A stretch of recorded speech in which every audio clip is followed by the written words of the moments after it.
Samsung digital inverter మోడ్లో మనకి AC of చేసిన వెంటనే 1% అని మళ్ళీ వస్తుంది చూడండి. ఇది ఏంటని చాలామంది అయితే కస్టమర్లు అడుగుతూ ఉంటారు. 2 సార్లు బటన్ అయితే ప్రెస్ చేయాల్సి వస్తుంది, మళ్ళీ ఏంటి అని కస్టమర్లు అయితే ఇబ్బంది పడతారు. 2 సార్లు ప్రెస్ చేసిన తర్వాత అయితేనే మనకి ఆగిపోతుంది ఏసీ అని చాలామంది అయితే మనల్ని అడుగుతూ ఉంటారు.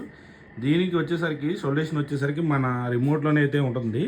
మళ్ళీ మనం ఏసీ ఆన్ చేసుకున్న తర్వాత ఒక్క 3 సెకండ్స్ అయిన తర్వాత మనకి దీంట్లోనే క్లీన్ ద 3 సెకండ్స్ అనే బటన్ అయితే ఉంటుంది. జస్ట్ అదేంటంటే క్లీన్ చేస్తుంది, అంటే మనకి కాయిల్లో ఉండే చెమ్మదానాన్ని ఆరిపోతుంది అనమాట.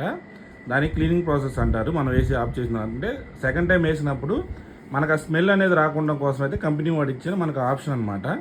మనకి అది పోవాలనుకున్నప్పుడు ఒకవేళ సపోజ్ మనకు అది డిస్టర్బెన్స్గా ఉంటే క్లీన్ ద 3 సెకండ్స్ హోల్డ్ చేసి పట్టుకుంటే చాలు. జస్ట్ బీప్ సౌండ్ మాత్రం మనం అబ్జర్వేషన్ చేయాలి, లేదా నోట్లో లెక్కండి. 1 2 3 4 5.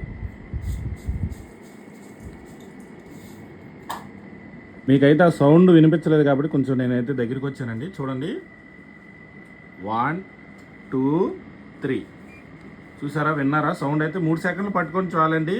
ఆ ఆప్షన్ అయితే క్యాన్సిల్ అయిపోతుంది. మనం ఏసీ ఆఫ్ చేయగానే ఆటోమేటిక్గా ఇంకా ఆగిపోతుంది, మళ్ళీ ఆప్షన్ అయితే రాదనమాట.